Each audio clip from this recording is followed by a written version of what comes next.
نزدیک به 90 تن از افراد معتاد به مواد مخدر در شهر شبرغان مرکز ولایت جوزجان توسط پلیس جمع آوری گردید. عبدالحفیظ خاشی آمر امنیت قماندانی امنی جوزجان گفت این روند همه روزه ادامه دارد. مردم شریف ولایت جوزجان من جمله شهر شبرغان کاملا از دست از به عذاب بود. نیروهای امنیتی که من جمله پلیس به نهایت به عذاب بودیم.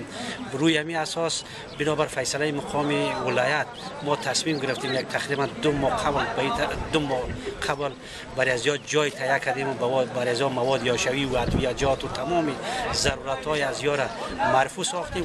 یک تن از معتادانی که قبلا هم تداوی شده اما به دلیل فقر و بیکاری دوباره معتاد گردیده است میگوید بیکاری سبب می شود تا آنها دوباره به مواد مخدر روی بیاورند.